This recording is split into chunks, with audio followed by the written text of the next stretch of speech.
Esta mañana me da mucho gusto recibir a la psicóloga Olga Valerio, con quien vamos a platicar sobre un tema que está en el ambiente, un tema que en estos días es propicio reflexionar. Se trata evidentemente de la muerte. Así es que hoy queremos platicar con la psicóloga clínica Olga Valerio, colaboradora del Carpe Diem, amiga y colaboradora también de este espacio informativo. Hablaremos de la muerte y sobre todo cómo tomarla en familia, cómo hablar de ella en familia. Cuando se menciona la muerte, calla boca, no digas más, cállate, no invoques, dice la gente. ¿Por qué? ¿Qué debemos hacer? Bueno, pues ya está aquí Olga, a quien saludo con gusto. Hola, ¿qué tal? Muy buenos días, muchas gracias por brindarnos este espacio para dedicarnos a hablar de este tema tan importante que cuida la salud mental. Y que todo el mundo le rehuye, pero cada vez debemos entender más, ¿no? Que tenemos un principio y un fin. Claro, fíjate que no es el tema más popular, ¿verdad? Así es. No es algo que digas, ay, qué interesante, sí lo quiero escuchar, pero fíjate qué importante es que sí hablemos sobre este suceso que a todos nos va a pasar. Nadie puede decir, ay, pero a mí nunca me va a pasar. En nuestro imaginario pensamos que va a pasar mucho tiempo para que eso ocurra. Así es. Sin embargo, nadie sabe en qué momento y de qué manera. Entonces es muy importante que en la familia sí podamos saber, no importa la edad que tengan en la familia, que todos los familiares sí puedan saber, por ejemplo, una pregunta muy importante que hay que hacer cuando estamos así platicando, sentados. Una pregunta es, si un día te enfermas y ya no puedes hablar, ¿quién quieres que decida las cosas por ti? Sopas. ¿No? Y entonces cuando tú le preguntas eso a la familia, pues a todos se les hace un nudo en la garganta, ¿no? Como te digo, no digas eso, no hables, ¿cómo crees? Primero Dios, no va a pasar, ¿no? Mis de hijos, inmediato la reacción. Mis hijos cuando les pregunté eso, se les llenaron sus ojitos de lágrimas y me dijeron, ay mamá, no me digas eso. Y le digo, mi amor, eso puede pasar. Si tú un día no puedes hablar, ¿quién quieres que decida por ti? Y ya me dijeron, ¿no? Y luego me preguntaron a mí, ¿y tú? Y ya les dije, miren, si yo no puedo, quiero que vayan con el doctor Villada, en paz descanse, ¿no? Y quiero que le pregunten a él si yo tengo chance. Si no tengo chance, no sufran, desconéctenme, no me dejen ahí. Y entonces me dijeron, ok, pero fue un momento difícil, pero al mismo tiempo, ¿sabes qué? Da tanta paz en el momento que efectivamente pasa, porque se acordarán, mi mamá quería esto, claro, y no quería aquello. Y no sabes cómo los liberas de culpas, porque se quedarían pensando, si habrá querido eso, si habrá querido. ¿Qué hubiera pasado si hubiéramos dejado, no? Claro. O tú nunca has escuchado cuánta culpa hay en los pacientes que, por ejemplo, dicen, y yo tuve que dar la orden para que la desconectaran.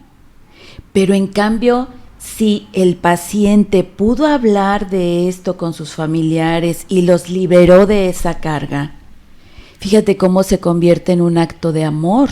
Claro. Poder hablar de esta situación, ¿no? Sí, y poderles decir, yo quiero que me desconecten, yo quiero que pregunten esto y si dicen que no, quiero que me desconecten. O al contrario, yo quiero que luchen, yo quiero que insistan, yo quiero que busquen, quiero que no me desconecten hasta que sea la última cosa.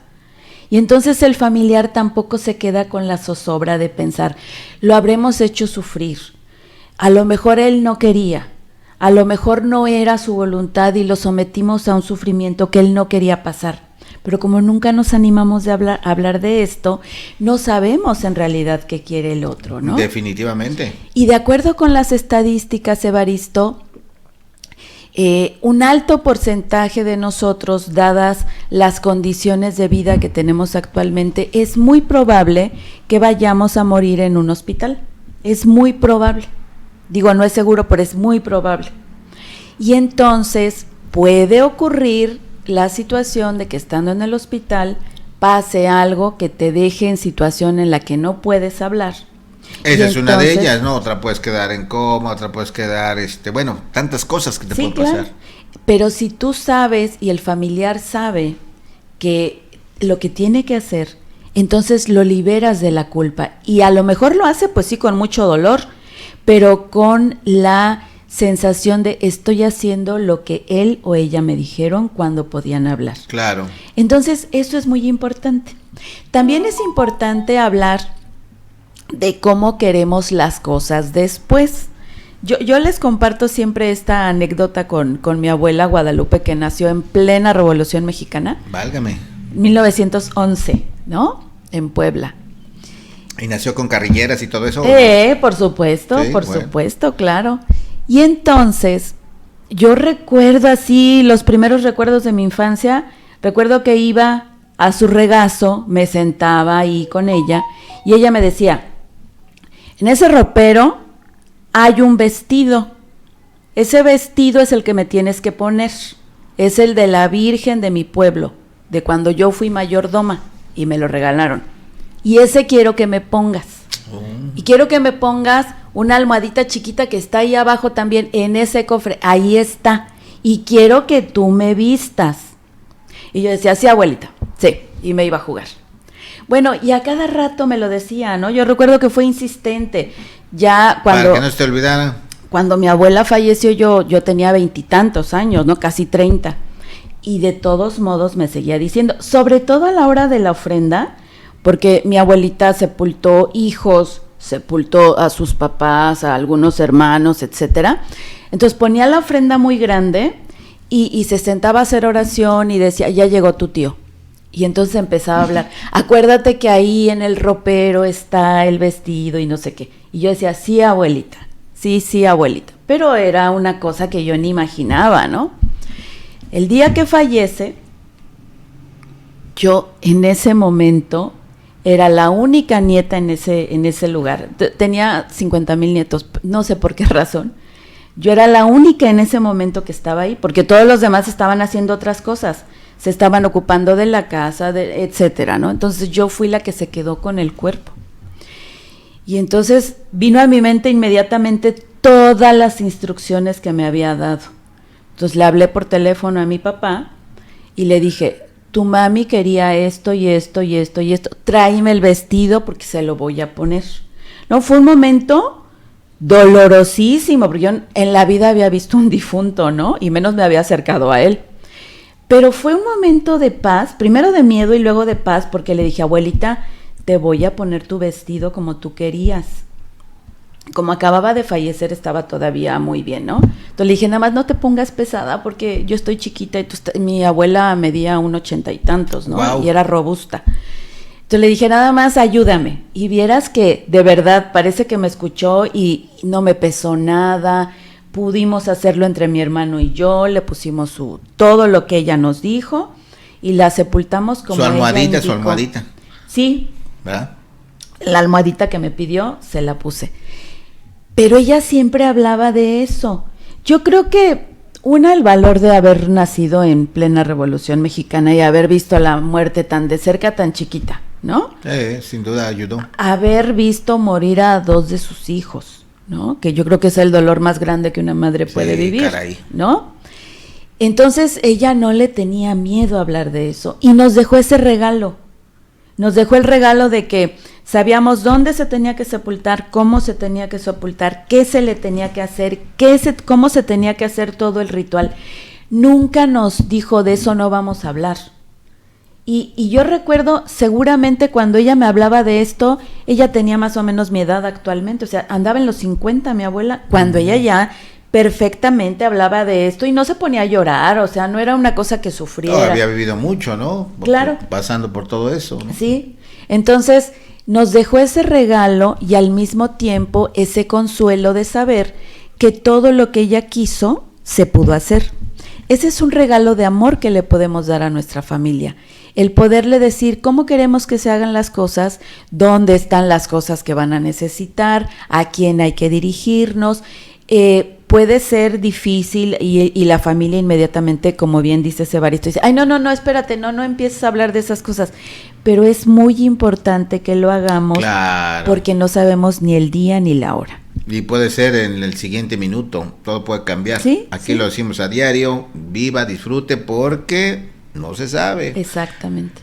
Pues muchas gracias, Olga. Hablar de la muerte en familia. Vamos a repasar porque hay algunas cosas que me parece importante. Primero, tener esa determinación. Un día cualquiera, puede ser en esta temporada o en otra, se junta la familia para platicar del tema. Segundo, uno mismo debe primero reflexionar, ¿verdad? Sí. Como quiero yo. Sí. Número 2, elegir a alguien que pueda hablar por nosotros, y debemos a elegir pues a alguien que tenga esa fortaleza también, ¿verdad?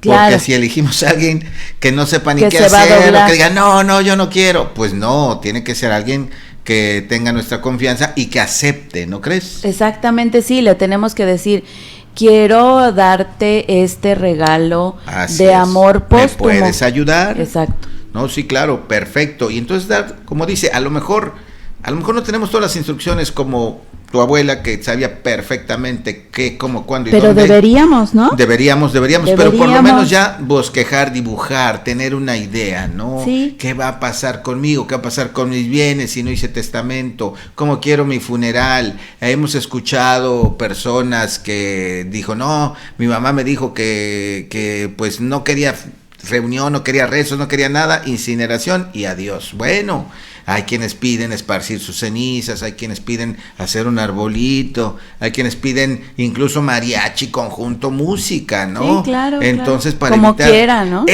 para evitar esto le hubiera gustado al difunto, pues mejor esto quería, ¿no? Exactamente.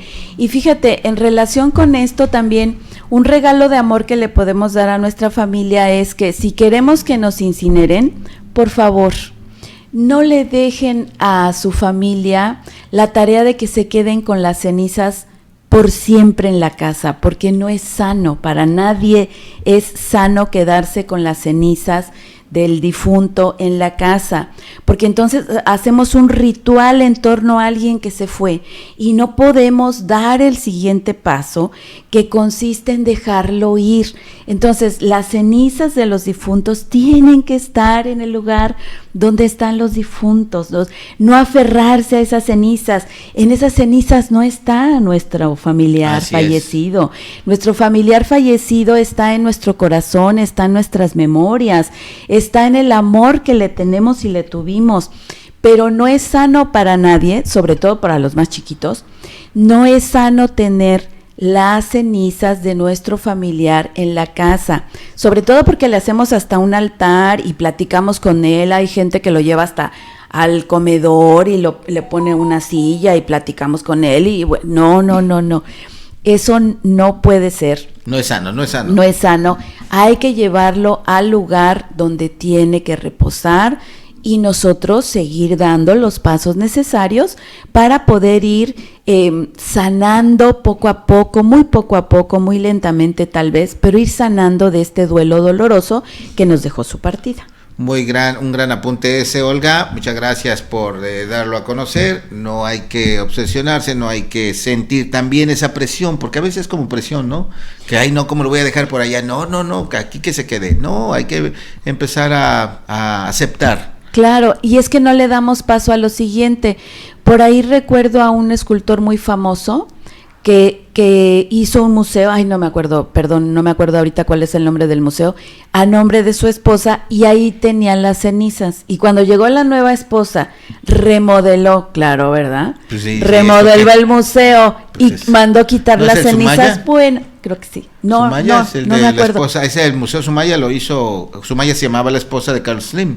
Y le hizo el museo justamente en su memoria, un museo extraordinario. No recuerdo, les debo el dato, pero resulta que fue un pleitazo cuando la nueva mujer, por supuesto, quita las cenizas de la antigua mujer y las hijas se le van encima. Por eso les digo, las cenizas tienen que estar en un lugar donde después de no genere controversias y guerras, llévenlas al lugar donde todo mundo que lo haya querido lo pueda visitar, todos tienen derecho, y tú tienes una memoria especial de esa persona, no te pelees por cosas que no valen la pena. Totalmente de acuerdo. Bueno, pues ahí tiene el comentario, la propuesta. Ya le tocará a usted asumir o entender o hacer lo que considere. También diría, para cerrar, Olga, que en principio repasar con lo que iniciamos, estar conscientes de que hoy, mañana, pasado, en cualquier momento, ya no vamos a estar.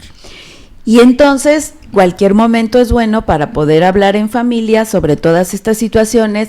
Así no es. importa si son niños chiquitos, también hay que decirles a ellos, porque es importante no confundirlos con que tu abuelito se durmió, porque después los niños tienen trastorno del sueño, no se quieren dormir, porque dicen, yo no quiero que me pase lo mismo que al abuelo, ¿no? Así si él es. se durmió y me mandan a dormir, Ya pues lleva 10 qué años y no controversia, despierta, ¿no? ¿no? Está ahí enterrado, y quién sabe a qué le, hora va a le salir. generamos una distorsión cognitiva al pequeñito que lo traumatiza. Imagínate. Entonces, por eso es importante, tal vez buscar a un tanatólogo, si no nos sentimos listos para hablar del tema, busquemos a un tanatólogo que nos ayude a que en familia podamos hablar de este asunto. Y entre más pronto, mejor.